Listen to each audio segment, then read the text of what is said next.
Okay hi everyone आज हम HCV का क्वेश्चन नंबर 6 डिस्कस करेंगे. So there is a current passes through a wire of a non-uniform cross section. Which of the following quantities are independent of the cross section? So यहाँ पे कुछ options हमें दे रखे हैं और हमें उसे चेक करना है. Option A, the charge crossing in a given time interval. Fine.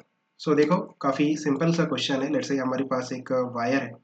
इस वायर का जो क्रॉस सेक्शनल एरिया है वो कुछ नॉन यूनिफॉर्म है. लेट्स से यहाँ पे क्रॉस सेक्शनल एरिया काफ़ी कम है, स्मॉल है, और यहाँ पे जो क्रॉस सेक्शनल एरिया है वो ज़्यादा है, लेट्स से कैपिटल है. नाउ अगर हम कहते हैं किसी टाइम इंस्टेंट टी पे इस वायर से कोई करंट आई पास करता है, देन आप देखो इस वायर के हर क्रॉस सेक्शन पे उस करंट की जो वैल्यू होगी वो सेम होगी. What I want to say, let's say at t is equal to 2 second जो करंट है इस वायर में that is let's say 3 ampere. सो इस वायर के हर क्रॉस सेक्शन पे जो करंट की वैल्यू होगी वो 3 एम्पियर ही होगी. अगर मान लो एक क्रॉस सेक्शन पे 3 एम्पियर है, एक पे 4 एम्पियर है, एक पे 5 एम्पियर है.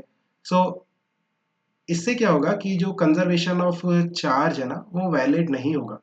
किसी भी इंस्टेंट पे किसी भी वायर में जो करंट की वैल्यू होती है वो कांस्टेंट होती है, वो क्रॉस सेक्शनल एरिया पे डिपेंड नहीं करती. So first of all for this non uniform wire जो करंट की वैल्यू होगी किसी भी इंस्टेंट पे है ना वो कांस्टेंट होगी. मैं ये नहीं कह रहा कि हमेशा ही 3 एम्पियर रहेगी. मान लो कुछ टाइम के बाद 5 एम्पियर हो गई, कुछ टाइम के बाद 7 एम्पियर हो गई. सो एट अ पर्टिकुलर इंस्टेंट है ना, किसी पर्टिकुलर इंस्टेंट पे जो करंट की वैल्यू है वो कांस्टेंट है for this wire, right.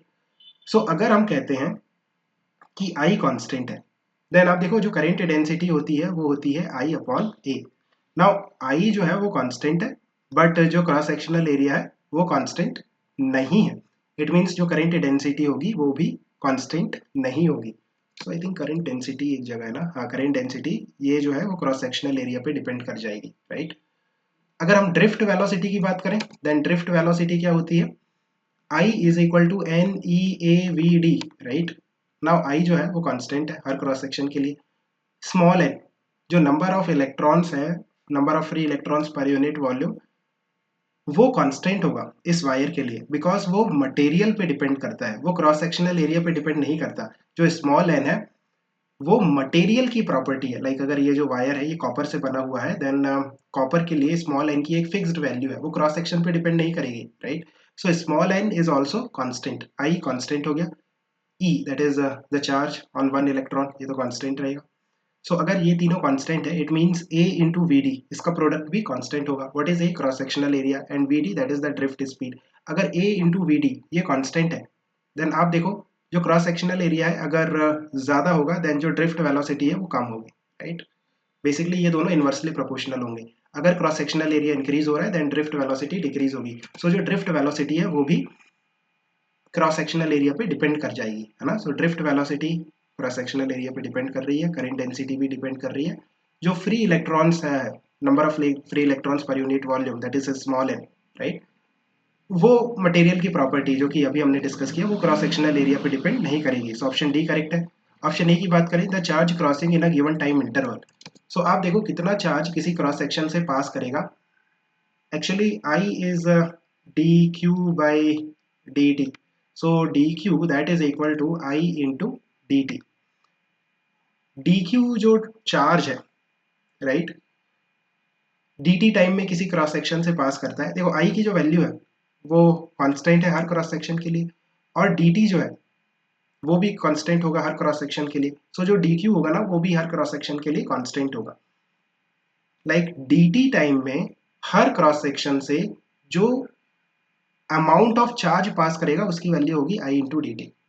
This will be constant for all the cross section, right. I is constant for all the cross section, and जो डी टी है वो भी क्रॉस सेक्शन पे डिपेंड नहीं कर रहा ना, स्मॉल टाइम इंटरवल. सो D Q जो है द गिवन टाइम इंटरवल.